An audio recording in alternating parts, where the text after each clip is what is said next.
अकामो धीरः अमृतस्वयंभोरसेन तृप्तो न कुतश्चनो नः तमेव विद्वान्नभिभाय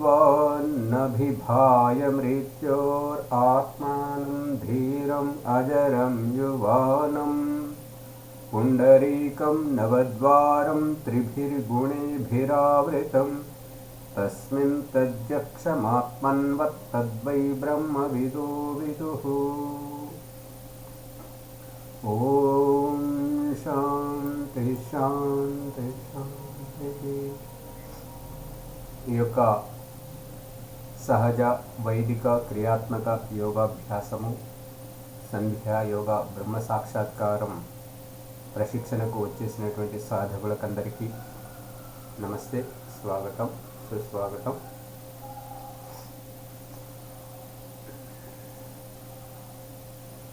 నిన్నటి వరకు ధారణ యొక్క ప్రకరణం ముగిసింది. దాంట్లో సందేహ నివృత్తి కూడా దాదాపు పూర్తిగా వచ్చింది. ఇంకా మరి ఏమైనా ఉంటే చెప్పండి ముందు ప్రకరణానికి వెళ్ళడానికి. ఇంకెవరి దగ్గర సందేహాలు ఈ ధారణ విషయంలోనే ఎవరి దగ్గర లేకపోతే ముందుకెళ్తున్నాం. అకామః, ఈ చదువుతున్నటువంటి వేదమంత్రం అకామః, కామనారహితమైనటువంటి.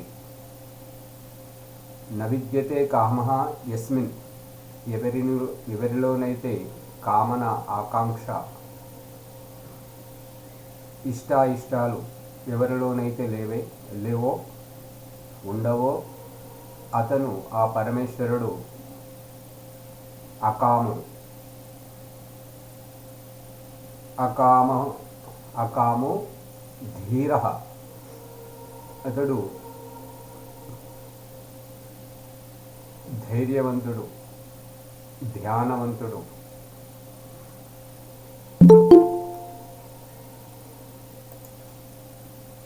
అకామో ధీరః. అమృతః, అమృతః అంటే మృతం.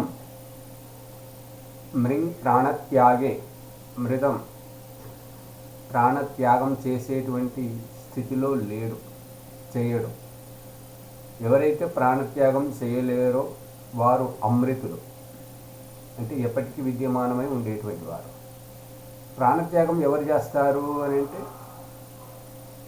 ప్రాణధారణ చేసినటువంటి వారే త్యాగం చేయాల్సి వస్తుంది. ఎవరైతే ఏదైతే పట్టుకుంటారో వారు మాత్రమే వదలాల్సి ఉంటుంది.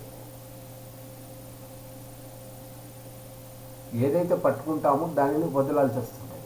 భగవంతుడు పట్టుకోలేదు కాబట్టి అతడు వదిలేటువంటి ప్రసక్తే ఉండదు.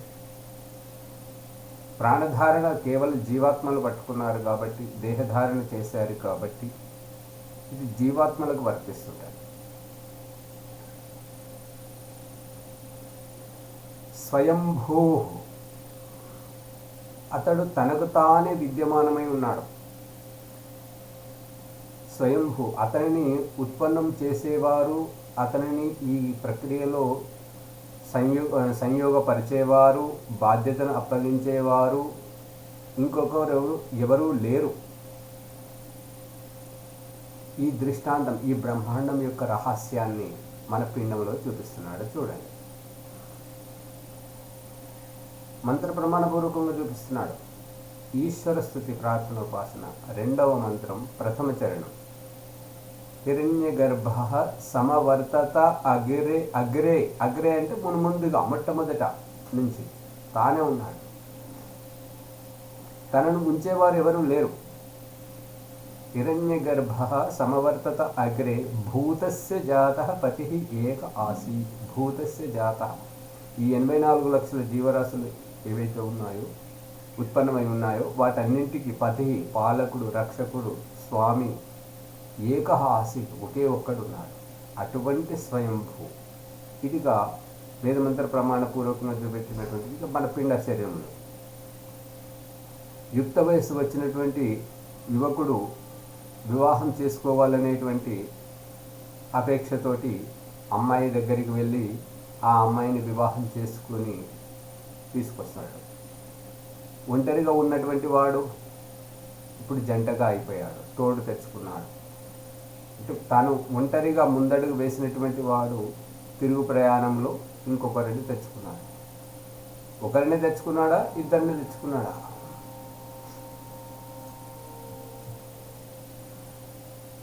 ఇద్దరిని తెచ్చుకున్నాడు.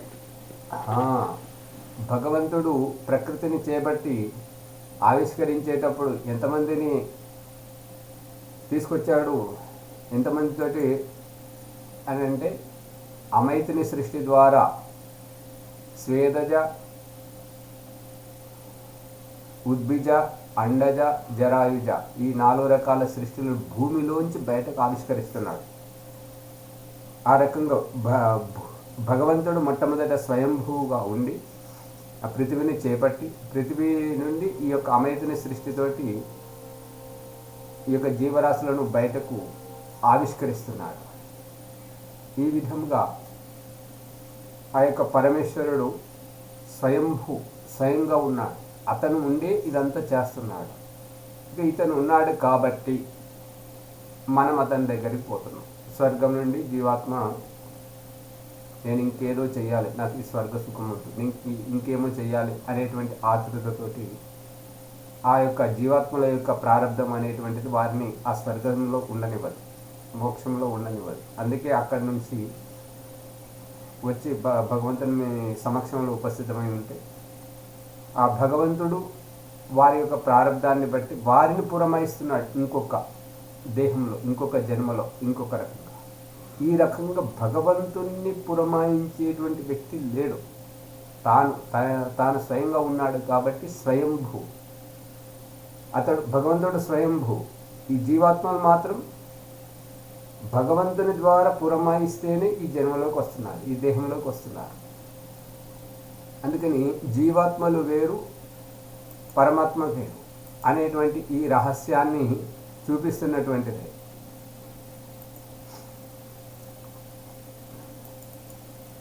జీవాత్మలకు మాత్రమే వర్తిస్తుంటుంది. పరమాత్మ మాత్రం స్వయంభూగా ఉంటున్నాడు కాబట్టి పరమాత్మ తాను ఒంటరిగా ఉన్నాడు కాబట్టి ఇది చేస్తున్నాడు. స్వయంభూ అకామో ధీర అమృత స్వయంభూ రసేన తృప్తో నపుతశ్చ నూన. రసేన తృప్త, అతనిలో తన స్వయంభూ రసం, తన సర్వ అంతర్యామి సర్వజ్ఞుడైనటువంటి సర్వశక్తిమానుడైనటువంటి ఈ యొక్క రసం, స్వయంభూ రసంతో తృప్తుడు. ఉన్నదాంట్లో అనేటువంటిది అతనికి ఉన్నదాంట్లో కంటే ఇంకెక్కువ ఏమీ లేదు కాబట్టి తనలో తాను తృప్తుడు. కాబట్టి అతనికి ఏ ఆకాంక్ష లేదు. జీవునికి ఆకాంక్షలు ఉన్నాయి కాబట్టి లేని దానిని తీర్చుకోవడానికి జీవుడు వస్తున్నాడు. భగవంతుని దగ్గర లేనటువంటి వస్తువేది లేదు కాబట్టి అతడు వచ్చేటువంటి పోయేటువంటి ఆస్కారమే లేదు. అందుకే ఆ యుక్త వయస్సులో వివాహం చేసుకున్నటువంటి స్త్రీ పురుషుల గర్భంలోకి సంతానమును పంపిస్తున్నాడు. తర్వాత వస్తున్నారు సంతానం. ఆ బ్రహ్మాండంలోని రహస్యాన్ని అద్దములో మన ప్రతిబింబాన్ని చూసుకున్నంత సులువుగా, సరళముగా ఈ యొక్క వైదిక సిద్ధాంతాన్ని భగవంతుడు వేదం ద్వారా ప్రతిపాదిస్తూ మనకు అర్థం చేయిస్తున్నాడు. కాబట్టి రసేన తృప్త, అతన్ని తృప్తిపరచడానికి ఇప్పుడు వీళ్ళు కానుకలు వేస్తుంటారు చూడండి. అజ్ఞానంతో హుండీలలో కానుకలు వేయడం, భగవంతుని గుడికి చందాలు ఇవ్వడం, నేను దేవుడికి ఇస్తున్నాను. అతని దగ్గర లేనిది ఏమిటి, మనమిస్తే అతనికి చెందుతుందా? ఇది ఆలోచించాలి. అతడు తృప్తుడు, పూర్ణ తృప్తుడు. అతనికి అతృప్తి ఉన్నదని చెప్పేసి భావించుకొని నీకు ఇది ఇస్తున్నాను, అందుకే నా పని చేసి పెట్టు. అది ఎంత అజ్ఞానభరితంగా అంటే, ఒక పనివాడిని పిలిచి నా పని చేసి పెట్టు అని అంటే, మరి నీకు చేసి పెడితే నాకేమొస్తుందంటే నీకు ఇంత డబ్బిస్తా. అంత చులకన చేస్తున్నారు భగవతత్వాన్ని. నాకు అది ఇస్తే నీకు ఇది ఇస్తా, నాకు అది ఇస్తే నీకు ఇది ఇస్తా. పొద్దున్న లేచి స్నానం చేసి గుడికి వెళ్ళి ఆ ఫోటో దగ్గరికి వెళ్ళి ఆ దేవుడికి సలహాలు ఇస్తారు. నువ్వు ఇలా చేయి, ఇలా చేయి, ఇలా చేయి, నా కొడుకుకి ఇలా చేయి, నాకు ఇలా చేయి, నా భార్యకి ఇలా చేయి, మా ఇంటికి ఇలా చేయి, మా అమ్మ నాన్నకి ఇలా చేయి. ఇలా ఇది సలహాలు ఇచ్చుకుంటూ చేసేటువంటిది అజ్ఞానం. ఈ అజ్ఞానం స్థితి నుంచి, అసంతృప్తి స్థితి నుంచి, ఇవాళటి ప్రకరణమే పాప ప్రక్షాళన, అసంతృప్తి నుంచి తృప్తి దశకు వచ్చేటువంటి ప్రకరణం ఇవాళటి. పాప ప్రక్షాళనం గావించడం, ఎందుకంటే ముక్తి వైపుకు వెళ్ళాలి అని అంటే అసంతృప్తి నుంచి తృప్తి దిశకు. భగవంతుడు పూర్ణ తృప్తుడు, అతనిలో అసంతృప్తి అనేటువంటిది లేదు. రసేన తృప్త నా కుతశ్చ నోనః, నా కుతశ్చ నోనః. నా అంటే లేడు, అంటే అతనిలో ఏ కోణం నుండి చూసినా ఏ లోటు లేదు. అతడు ఎవరికంటే చిన్నవాడు కాదు, అతనికి సాటియే లేడు. అతనికి పోలిక చేయడానికి, తులన చేయడానికి. నా కుతశ్చ నోనః, ను నా ఊనః. ఊనః అంటే తక్కువ, ఎవరికి తక్కువ కాడు. అంటే మనం ఎవరితోటైతే పోలుస్తున్నామో, రాముడు, కృష్ణుడు, అల్లా, జీసస్ అని చెప్పేసి, వీళ్ళంతా దేహధారి జీవాత్మలు, భగవంతునికి సాటి కాదు. కాబట్టి ఆ భగవంతుడు ఎవరికి తక్కువైనవాడు కాదు, అందరికంటే గొప్పవాడు. తమేవ విద్వాన్, అటువంటి భగవంతుని విద్వాన్, దేవో వై విద్వాంస. ఈ యొక్క దివ్య గుణాలు గలటువంటి విద్వాంసులు ఎవరైతే పక్షపాతరహితంగా ఉండి సత్యమును స్వీకరిస్తారో వారు దేవతలు అనబడుతుంటారు, విద్వాంసులు అనబడుతుంటారు. ఎవరైతే పక్షపాతంతో నేనన్నదే సాగాలి, నేనన్నదే సత్యము అనేటువంటి పూర్వాగ్రహం, దురాగ్రహం చేసేటువంటి వారికి అది వారి విద్యతగా వదిలేయాలి. ఆ ప్రసంగం కాదు ఇక్కడ. అందుకని దివ్య గుణాలు గలటువంటి సత్యపక్షంలో ఉండేటువంటి వారికి, విద్వాంసులకు, అటువంటి విద్వాంసులు తమేవ విద్వాన్, ఆ యొక్క అటువంటి విద్వాంసులు ఈ యొక్క పరమేశ్వరుని తెలుసుకొని నాభిభాయ, వారు ఎప్పటికీ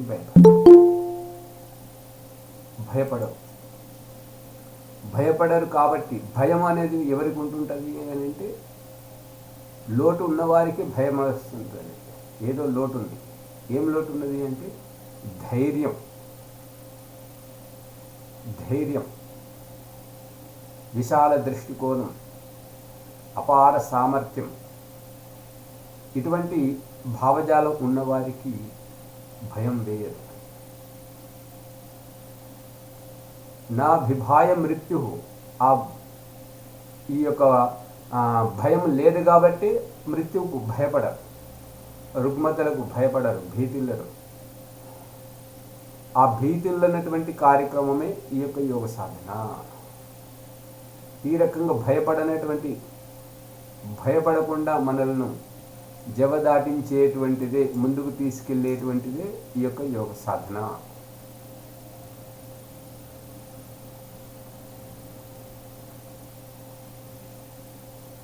ఆత్మానం, ఆ రకంగా విద్వాంసులు చేస్తారు. ఆ రకంగా భగవంతుడు ఉన్నాడు, అందుకని విద్వాంసులు చేస్తున్నారు. కాబట్టి ఈ యొక్క యోగ సాధనలో కూర్చున్నటువంటి వారు ఆత్మానం ధీరం అజరం యువానం.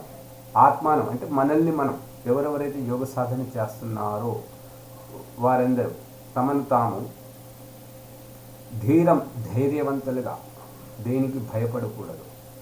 చావు వచ్చినా చావును పోస్ట్ మార్టం చేసి చీల్చి చూడడం, రోగం వచ్చినా రోగాన్ని చీల్చి చెండాడడం, ఎటువంటి విషమ పరిస్థితి వచ్చినా నిలదొక్కుని దానిని చవి చూడడం, ప్రతిదానిని జల్లెడబెట్టేసినట్టుగా బయటేంటి లోపటేంటి అనేటువంటి అంతర్రహస్యాన్ని వెలికి తీసి పట్టుకోవడం.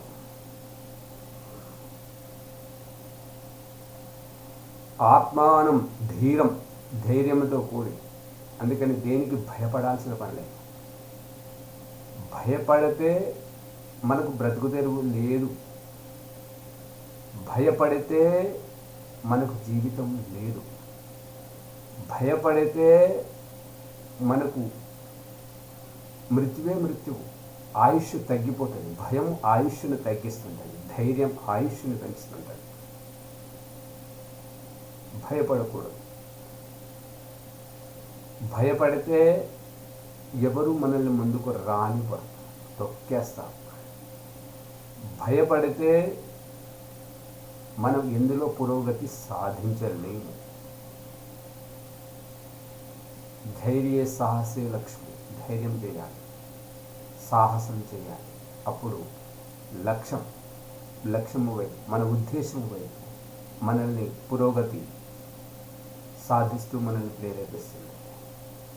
అందుకే ఆత్మానం ధీరం, మనల్ని మనం ధైర్యవంతులుగా, ఎవరైనా మన దగ్గరకు వచ్చినా, మన పిల్లలే కానివ్వండి, ఆత్మీయులే కానివ్వండి, బంధువులే కానివ్వండి, సేవకులే కానివ్వండి, వారికి ఎటువంటి విశాల దృష్టికోణం ఇవ్వాలంటే ఇదంతా నీకేంటి, నీకేం తక్కువ, నేనున్నాను కదా, నేను అన్నీ చూసుకుంటాను, నీకెందుకు, ఈ రకంగా ఆశ్వాసనం ఇవ్వడానికి తల్లిదండ్రులను ముందు పుట్టించి ఆ తర్వాత పిల్లలను పంపించి పిల్లలకు ధైర్యం ఇప్పిస్తున్నాడు భగవంతుడు. ఏ రకమైతే బ్రహ్మాండంలో తాను జీవాత్మలకు ఇస్తున్నాడో అదే విషయాన్ని అద్దంలో మన ప్రతిబింబాన్ని మనం చూసుకుంటున్నట్టుగా ఈ యొక్క తల్లిదండ్రుల చేత పిల్లలకు ధైర్యం ఇప్పిస్తున్నాడు, గురువు చేత శిష్యులకు ధైర్యం ఇప్పిస్తున్నాడు. అజరం, తాను అమృత స్వరూపుడు కాబట్టి అజరం. అజరం అంటే జరాజీర్ణ అవస్థ. ఓ మానవా, నువ్వు శైశవావస్థలో ఉన్నావా, బాల్యావస్థలో ఉన్నావా, యవ్వనావస్థలో ఉన్నావా, ప్రౌఢావస్థలో ఉన్నావా, జరాజీర్ణంగా వృద్ధావస్థలో ఉన్నావా, నీవు అజరుడవు. నీకు జరాజీర్ణం లేదు. నీ దేహానికి ఈ జరాజీర్ణ అవస్థ, నీకు కాదు. నువ్వెంత అవివేకంగా ఉన్నావో చూడు. నీకు ఈ జరాజీర్ణం అవస్థ లేదు. నీవు అజరుడవు, అమరుడవు. మరణం అనేటువంటిది నీ దేహానికి, జరాజీర్ణ అనేటువంటిది నీ దేహానికి. ఆ రహస్యమే మన జీవితంలో మనల్ని ఈ చిన్న బుజ్జి శిశువులుగా పుట్టించి ఈ పండు ముసలి వయసు వరకు మనల్ని ఎదిగింపజేసి, మాటలొచ్చిన మొట్టమొదటి రోజు నుంచి నేనుగా ఉచ్చరించేటువంటి వ్యక్తిత్వం. బాల్యంలోనూ నేనే, యవ్వనంలోనూ నేనే, ప్రౌఢావస్థలోనూ నేనే, వృద్ధావస్థలోనూ నేనే. జరాజీర్ణంతో ఈ దేహత్యాగం చేసేది నేను. అంతటా నేను మాత్రం జీర్ణం కావట్లేదు, నా దేహం జీర్ణమవుతుంది. నా దేహానికే ముసలితనం, నా దేహానికే చావు. నేను చావను, నాకు చావు లేదు.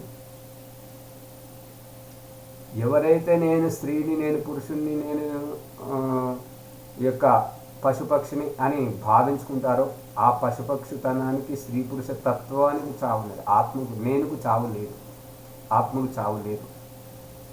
అందుకే మంత్రంలో చెప్తున్నాను, ఆత్మానం ధీరం అజరం. నీకు జరాజీర్ణ అవస్థ లేదు. నువ్వు ఎప్పుడైతే దేహాన్ని పట్టుకొని ఏడుస్తుంటావో ఇక నీకు మృత్యువే మృత్యు, దుఃఖమే దుఃఖం. నువ్వు దేహాన్ని, దేహంలో నువ్వు ఉండు. మనల్ని ఇంట్లో ఉంచేటువంటి, గూటిలో పక్షులను ఉంచేటువంటిది, ఇంట్లో మనల్ని ఉంచేటువంటిది భగవంతుడు చూపిస్తున్నటువంటిది ఏంటిది? ఇంట్లో నువ్వు ఉండు, నీవే ఇల్లు కాదు. ఇంట్లోకి రా, పో, ఇల్లు నీది, నీవు ఇంట్లో ఉండు, ఇల్లే నీవు కాదు. దేహంలో నీవు ఉండు, నీ దేహము, అంతేగాని నీవే దేహం కాదు. ఈ మంత్రంలో చెప్తున్నటువంటిది అజరం. నువ్వు ఇల్లును అనుకుంటే నువ్వు ఇరిగిపోతావు, పాడైపోతావు, తుప్పు పట్టిపోతావు, నీకు రోగాలు వస్తాయి.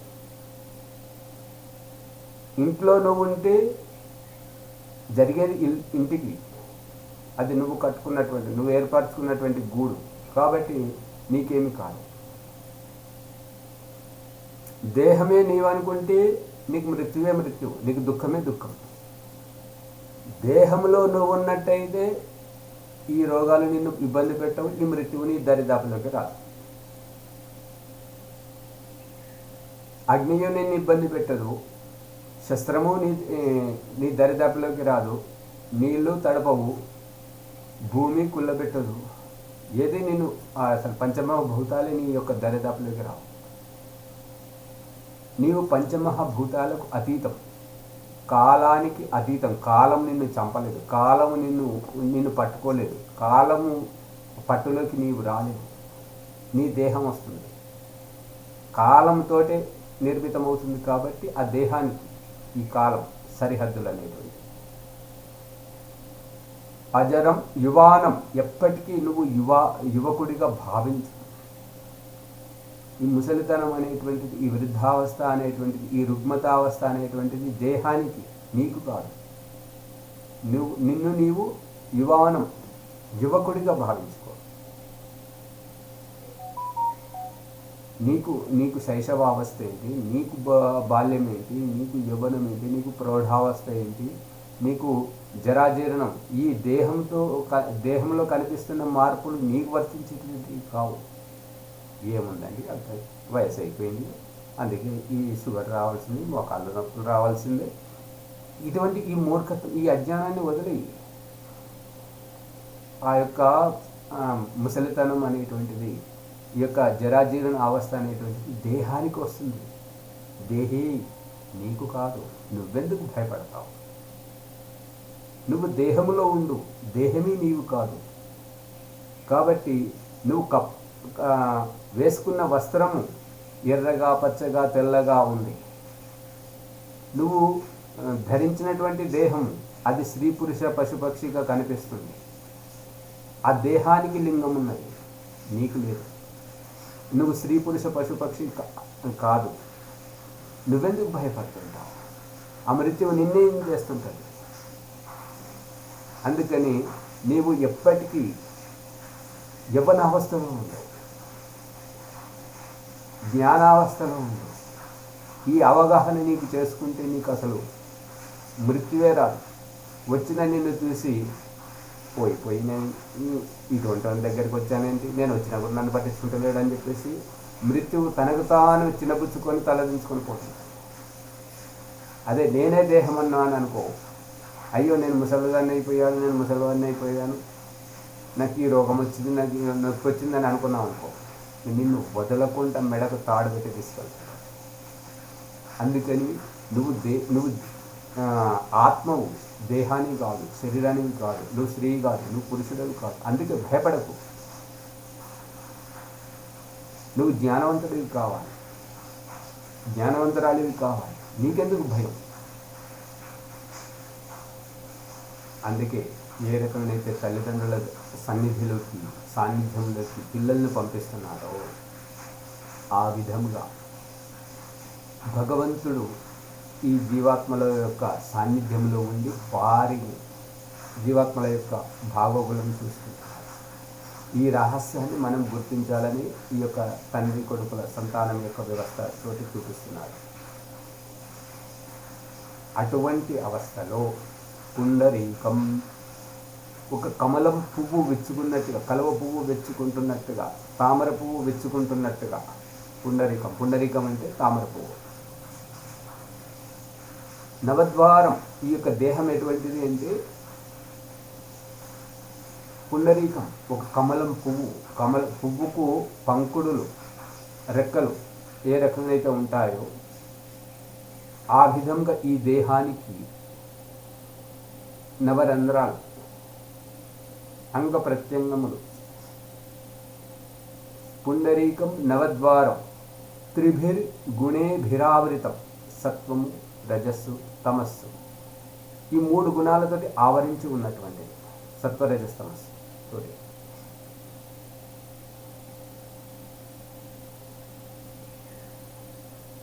తస్మిన్, అటువంటి దేహంలో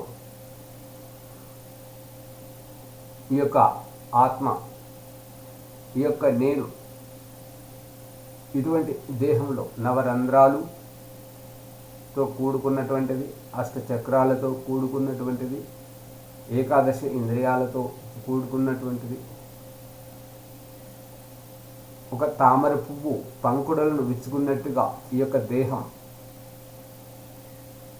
విష్ణుమూర్తికి ప్రియమైనటువంటి, విష్ణు వ్యాపక పరమేశ్వరునకు ఇష్టమైనటువంటి ఈ యొక్క కలువ పువ్వు, తామర పువ్వు. అటువంటి ఈ దేహంలో, తామర పువ్వులో విష్ణుమూర్తి ఏ రకంగానో ఈ దేహంలో నేను అని ఆత్మ ఆ విధంగా ఉంటుంది.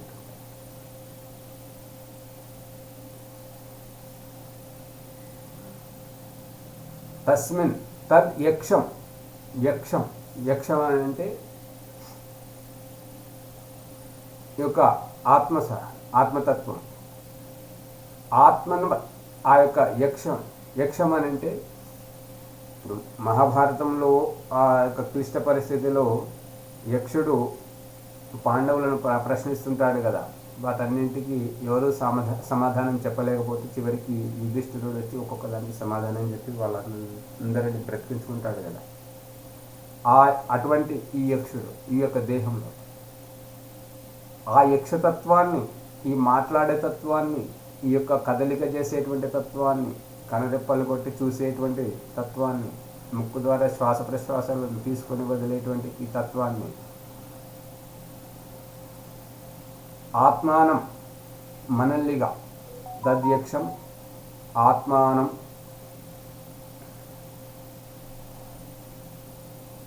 ఆత్మన్వత్ తద్యక్షం ఆత్మన్వత్ తద్వై బ్రహ్మ విదో విదుహో. అటువంటి ఆత్మసాక్షాత్కారానికి, ఇటువంటి తత్వానికి బ్రహ్మ విదో విదుహో, బ్రహ్మతత్వాన్ని పరమాత్మ సాక్షాత్కారాన్ని చేసుకున్నటువంటి విద్వాంసులు, యోగులు, తపస్సు చేసేటువంటి యోగ సాధకులు అందరూ విదుహు తెలుసుకుంటారు. మళ్ళీ మంత్రాలను ఒకసారి వినండి.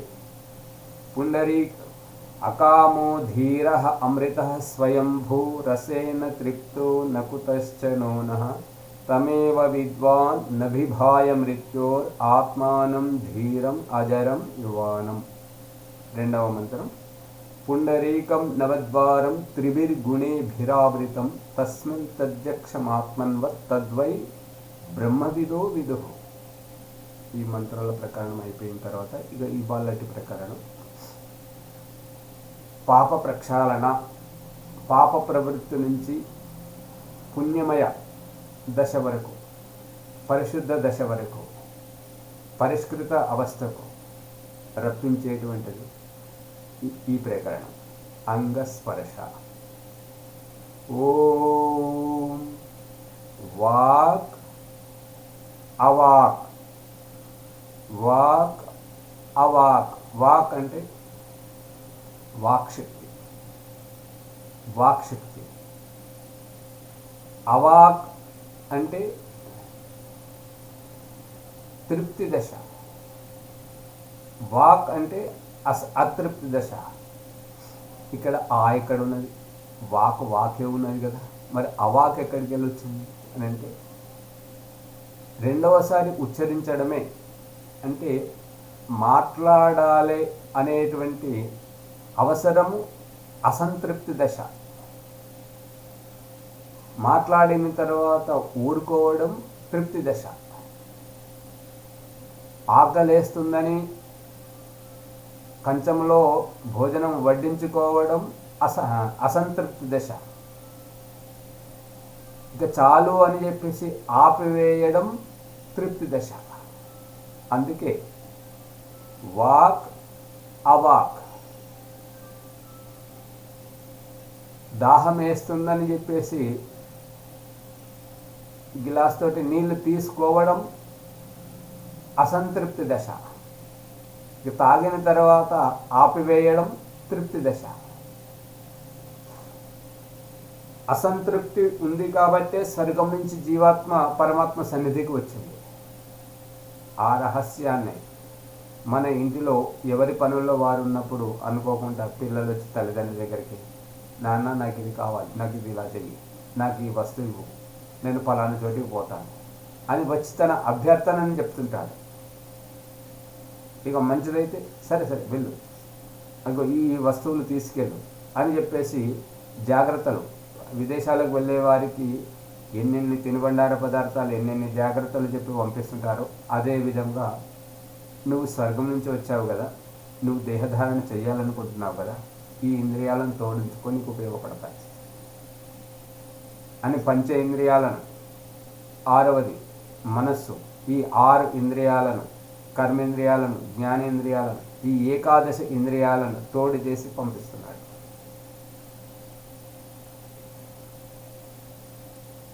ఆ రహస్యాన్ని అక్కడ భగవంతుడు పురమాయించి పంపిస్తున్నటువంటిదే ఇక్కడ దేశ విదేశాలకు వెళ్ళాలన్నా, ఊరికి వెళ్ళాలన్నప్పుడు తల్లిదండ్రులు అన్ని పురమాయించి, ఇగో ఈ వస్తువు పెట్టుకో, ఇది ఇలా పెట్టుకో, ఇది ఇలా పెట్టుకో, ఇది ఇటువంటి సందర్భంలో వాడుకో, ఇది ఇలా నీకు ఉపయోగపడుతుంది, ఇది ఎవరికి ఇవ్వకు, ఇది అని కొన్ని వస్తువులు కొన్ని రహస్యాలు చెప్పి పంపిస్తుంటారు. అది అక్కడ భగవంతుడు చేస్తున్నది బ్రహ్మాండంలో పిండంలో మన చేత చేయిస్తున్నాడు. వాక్ అవాక్, మాట్లాడాలనేటువంటి అసంతృప్తి, ఏదైనా చెప్పాలనేటువంటి అసంతృప్తి చెప్పిన తర్వాత, మాట్లాడిన తర్వాత ఆగిపోవడం తృప్తి, అతృప్తి నుంచి తృప్తి దశ, అసంతృప్తి నుంచి సంతృప్తి దశ, పాప ప్రవృత్తి నుంచి పరిశుద్ధాత్మ వరకు. పాప ప్రవృత్తి స్వర్గం నుంచి మనల్ని భూమిలోకి దించింది, ఈ జన్మలోకి రప్పించింది, ఈ దేహధారణ గావించింది. ఇప్పుడు ఆ పాప ప్రవృత్తి నుంచి ఇక్కడికి వచ్చిన తర్వాత ఈ దేహంతో కర్మ చేసి ఏ ప్రారంధమైతే మనల్ని ప్రేరేపించుకుంటూ ఇక్కడికి తీసుకొచ్చిందో దానిని అనుభవించుకుంటూ ఇక్కడ పురుషార్థం చేస్తూ పరిశుద్ధాత్మలమై ఇప్పుడు యోగ సాధన చేస్తూ స్వర్గానికి ఎగడం, ముక్తికి పయనం అవ్వడం, మృత్యువును ఏమాత్రం లెక్క చేయకపోవడం, రుగ్మతలను పట్టించుకోకపోవడం. పోయి ఈ వ్యక్తి దగ్గరికి వచ్చాను, ఇతను ఉపవాసం ఉండి బ్రహ్మచర్య పాలన చేసి మన ఏ రోగాన్ని లెక్క చేయట్లేదు. మృత్యు వచ్చి పోయి నేను ఈ వ్యక్తి దగ్గరికి వచ్చానేంటి అని చెప్పేసి ఇతను మనం వచ్చిన లెక్క చేయట్లేదు అని చెప్పేసి మృత్యువు కూడా విస్తుపోయి వెనుదిరిగిపోవడం, అజరులు అమరులం అవ్వడానికి అసంతృప్తి దశతోటి ఈ దేహం ధారణ చేసి అతృప్త దశ నుండి ఈ దేహధారణ చేసి వచ్చి ఇక్కడ పురుషార్థం యోగ సాధన చేసుకుని పునీతులమై పరమ పవిత్రులమై పరిశుద్ధాత్మలమై స్వర్గానికి ఎగడం, ముక్తికి వెళ్ళడం. కాబట్టి అసంతృప్తి దశ నుంచి తృప్తి దశ ఇదే. ఇప్పుడు ఈ రహస్యాన్ని తెలియనటువంటి అజ్ఞానుల చేత అంట్లు తోమించి చూపిస్తున్నాడు భగవంతుడు. అంట్లు అపరిశుభ్రత, అశుద్ధం కడిగి రాసి కడిగిన తర్వాత పరిశుద్ధత, పవిత్రత ఈ రకంగా చూపిస్తున్నాడు. మన చేతని మురికి బట్టల్ని విడిపించి ఉతికించి శుద్ధి చేపిస్తున్నాడు. ఈ జన్మలో మనకు సమస్యలు, ఇదంతా ఆ సమస్యలతోటి నువ్వు నిలదొక్కుంటావా, నీరు గారిపోతావా, నీ ఇష్టం. నిలదొక్కున్నావా, నీకు ఎదురే లేదు. నీరు గారిపోయావా, నీకు జీవితమే లేదు. దుఃఖమే దుఃఖం. అందుకని భగవంతుడు నిలదొక్కుకో చేయడానికి మనల్ని పుట్టించి బాధ్యత అప్పగిస్తున్నాడు.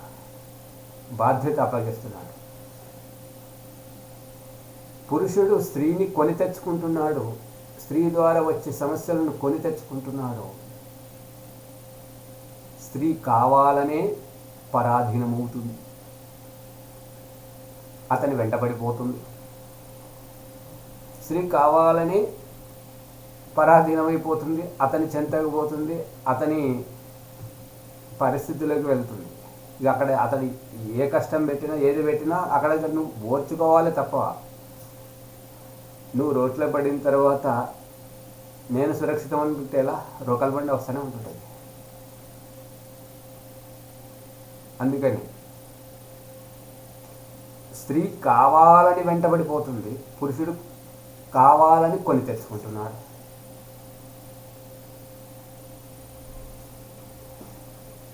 కావాలని తెచ్చుకునేటువంటిది అసంతృప్తి దశ. ఇదన్న మమ. అందుకే దయానంద సరస్వతి చెప్తున్నాడు, వానప్రస్థ దీక్ష తీసుకునేటప్పుడు భార్య భార్య కాదు, భర్త భర్త కాదు. మనుస్మృతి చెప్తున్నాడు, భార్యను తల్లి వలె, భర్తను కొడుకు వలె.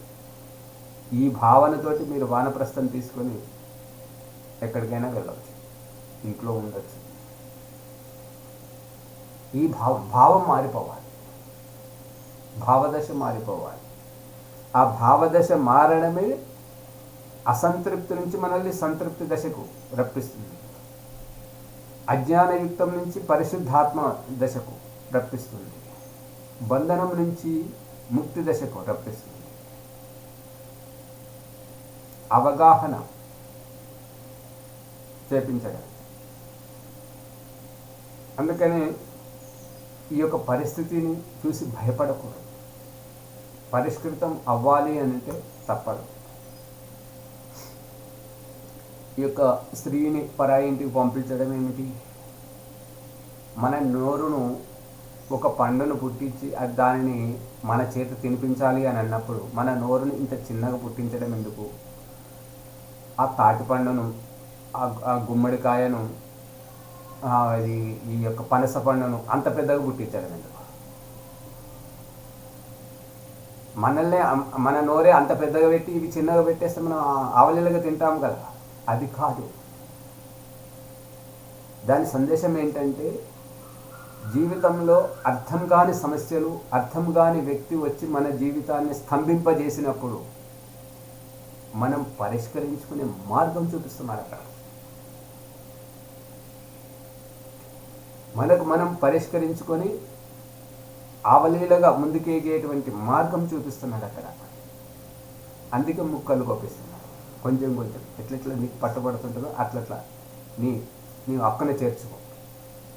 ఎంత పెద్దదైనా సరే, ఎంత పెద్ద దురహంకారి అయినా సరే, ఎంత పెద్ద క్లిష్టమైన సమస్య అయినా సరే నువ్వు జడవకు. అందుకు పరాయింటికి పంపించి ప్రసవ వేదన పుట్టిస్తున్నాడు. ఇంటి దగ్గర అయితే అమ్మ కూడా ఏడుస్తుంది. కూతురికి నొప్పులు వస్తున్నాయి, తల్లి ఏడుస్తుంటుంది. కారణం అజ్ఞానం. ఈ అజ్ఞాన అవస్థ నుంచి గట్టెక్కించడానికి అది నీ జీవితం, నువ్వు అనుభవి. ఇక్కడ నువ్వు సాక్షిభూతంగా ఉండి సహకరించు, అంతేగాని నువ్వు ఏడవడం కాదు. అందుకనే అక్కడ అత్తమామల్ని, ఆడబిడ్డల్ని, బావమర్దుల్ని పురమాయించి ఆపద్ధర్మంలో ఆదుకోవడానికి సైనికుల్లా నియమిస్తున్నారు. ఇక్కడైతే వీళ్ళు ఏడుస్తుంటారు. తల్లి ఈ రకంగా ఇది అసంతృప్తి దశ నుంచి తృప్తి దశకు రావడం, పాప ప్రక్షాళన, అజ్ఞానాన్ని విదిలింపజేయడం. అందుకే నేను శవం దగ్గరికి వెళ్ళొచ్చాను, అందుకే ఇంట్లోకి రాలేను, స్నానం చేసి వస్తాను. అశుద్ధాన్ని తొలగించుకొని వస్తున్నాను. బయటకు వెళ్ళొచ్చావు, కాళ్ళు కడుక్కుంటా. అపరిశుభ్రత నుంచి శుభ్రత, శుద్ధాత్మ, శుభ్ర అవస్థకు, పరిష్కృతమైనటువంటి జీవితానికి. అశుద్ధం నుంచి శుద్ధ అవస్థ, అపవిత్రత నుంచి పవిత్ర అవస్థ. ఈ దేహాన్ని పట్టుకొని ఈ దేహంలో ఉండి ఈ స్త్రీ పురుష తత్వంతో అశుద్ధంగా ఉన్నాం. అందుకే ఈ యొక్క దేహాతీతమైనటువంటి సాధన చేయడం, భగవంతుని యొక్క సన్నిధి ఆశ్రయించడం. ఈ యొక్క సంతానము గురించి చూడండి, కడుపున పుట్టించి తల్లిదండ్రులను ఆశ్రయింపజేస్తున్నాడు. సరికంతా తల్లిదండ్రుల దగ్గర పెట్టేసి ఈ పిల్లలను తల్లిదండ్రులను ఆశ్రయింపజేసేసి అవసరాన్ని బట్టి వాళ్లకు వినియోగించడం. నా బిడ్డకి ఇది కావాలి, నా కొడుకుకి ఇది కావాలి అని తల్లిదండ్రుల చేత ఇప్పించడం. అక్కడ బ్రహ్మాండంలో పరమేశ్వరుడు ప్రాణిమాత్రలకు చేస్తున్నటువంటిది ఇక్కడ తల్లిదండ్రుల చేత పిల్లలకు చేయిస్తున్నాడు. అందుకని నువ్వు అసంతృప్తి నుంచి తృప్తి దశకు ఉన్న దాంట్లోనే సర్దుకో. లేవో ఇది లేదు అది లేదు అని చెప్పేసి వెకిలి బుద్ధితోటి ఇంకొకరికి ఇంటి గుట్టు బయట పెట్టకు. నువ్వు బయటపడనంత వరకు నువ్వు దివ్యాత్మవు, నువ్వు చాలా గొప్ప. వెకిలి బుద్ధితోటి అన్ని షికాయతులు ఇది లేదు అది లేదు, ఇలా మావారిలాగా అని చెప్పేసి ఈ వెకిలి బుద్ధితోటి నువ్వు చాడీలు చెప్తే నిన్ను ఎవరు దగ్గరికి రానివ్వరు, నీకు విలువివ్వరు, అసలు నిన్నంటూ ఒక రకంగా గుర్తించారు. నువ్వు విలువను కోల్పోతున్నావు. ఉన్న దాంట్లో సర్దుకో, అన్నీ నీ దగ్గరికి వస్తాయి. సర్దుకోలేని బుద్ధి లేని నాడు నీ దగ్గర ఉన్నది సైతం కొల్లగొట్టుకుపోబడుతుంది. ఎందుకంటే నీకు ఆ కొల్లగొట్టుకోబడుతుంది, దొంగలు రావడం, పాడైపోవడం, ఇంకెవరో వినియోగించుకోవడం. ఎందుకు అని అంటే నీకు ఆ వస్తువు యొక్క విలువ తెలియజేయడానికి. నీవు స్వామివి కావడానికి. నువ్వు పరాధీనంగా వీరి ముందు వారి ముందు చేతులు చాపి ఈ అడుక్కునేటువంటి దశ నుంచి ఇచ్చేటువంటి దశకు నువ్వు స్వామివి కావాలి. నువ్వు దీనావస్థలో ఉండకూడదు, అధీనావస్థలో ఉండాలి. అసంతృప్తి నుంచి తృప్తి దశకు రావాలి. వాక్ అవాక్. వాక్ మన అభ్యర్థన, అవాక్ మన సమాధానం. మన వ్యవహారంతో మన సంస్కారం మనల్ని రప్పిస్తుంది, మన వ్యవహారం మనల్ని తప్పిస్తుంది. రప్పించేదేంటి, తప్పించేదేంటిది? రెండు కర్మలే. మనల్ని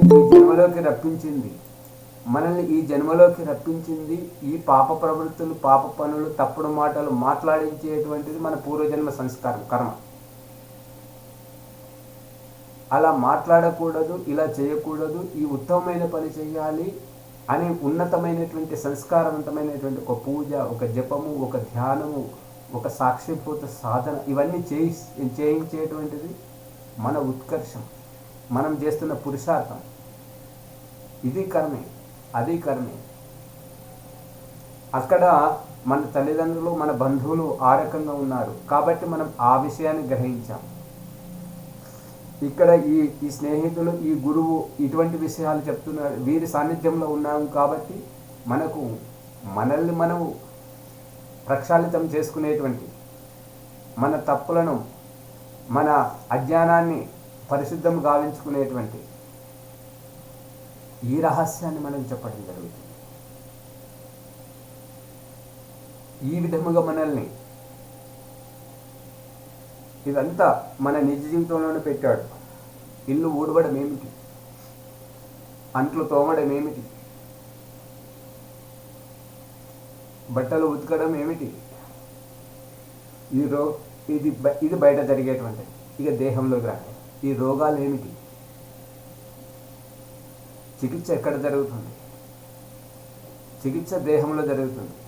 నా కాలికి ఇది గుచ్చుకుంది, నా చేతికి ఈ పుండయింది, నా కంటికి ఇది కనపడట్లేదు, నా చెవికి ఇది వినపడట్లేదు అని ఇంద్రియాలతోటి, ఆ ఇంద్రియాలలో బలహీనతలను పుట్టించి నేను వేరు, నా దేహము వేరు, నా ఇంద్రియాలు వేరు అని ఆత్మకు చూపిస్తున్నాడు భగవంతుడు. తల్లిదండ్రికి పిల్లలకు చూపిస్తుంటాడు, ఇది మన వస్తువు, ఇది మన సంపత్తి, ఇది మన ఫ్యాక్టరీ, ఇది మన వ్యాపారం అని ఈ రకంగా చూపిస్తూ అసంతృప్తి దశలో ఉన్నటువంటి పిల్లలకు తృప్తి దశ. ఈ విధంగా ఇవాళ ప్రారంభమైంది. ఇది నిరంతరంగా నడుస్తూ ఉంటుంటుంది కాబట్టి కాలం హెచ్చరిస్తుంది. హెచ్చరించినప్పుడు మనం కాలం యొక్క పరిధిలో ఉండాలి, లేదంటే ఎవరిని వదిలిపెట్టదు. కాబట్టి కాలగ్రాసం కాకుండా ఉండాలి అని అంటే ఒక దినచర్యలో ఉండాలి, ఒక వ్యవస్థితంగా ఉండడానికి ప్రయత్నం చేయాలి. ఎంతగా ఒదిగినటువంటి జీవితం వికసిస్తుంది. విక్షిప్త జీవితం అందరి చేత తిరస్కరింపబడుతుంది. మనం తిరస్కరింపబడేటువంటి అవస్థ నుంచి అందరూ ఆదరించేటువంటి వ్యక్తిత్వ వికాస దశకు రావాలి, జ్ఞాన దశకు రావాలని చెప్పేసి కోరుకుంటూ, ఈ విధంగా భగవంతుడు మనకి చక్కటి అవకాశం ఇచ్చేసి అందరి హృదయ అంతఃకరణల నుండి ఈ ఓం ప్రకాష్ ఏం చెప్తున్నాడు, ఎంతవరకు చెప్తున్నాడు అని చెప్పేసి సహస్ర శీర్ష పురుష అందరి యొక్క మస్తిష్కం నుండి, హృదయ అంతఃకరణం నుండి చూస్తున్నాడు. కాబట్టి ఆ భగవంతునికి ధన్యవాదాలు తెలియజేస్తూ, మీ అందరికీ కృతజ్ఞతలు తెలియజేస్తూ, నా వాణిని విన్నందుకు మీకందరికీ ధన్యవాదాలు తెలియజేస్తూ నా వాణిని ప్రదర్శనాలు. ఓం శం నమస్తే. మునిగారు. ఓం నమస్తే అండి. ఆచార్య ఓం ప్రకాష్ గారు ఈ ధ్యానం గురించి, ధారణ ధ్యానము, సంధ్యాయోగము, బ్రహ్మ సాక్షాత్కారములో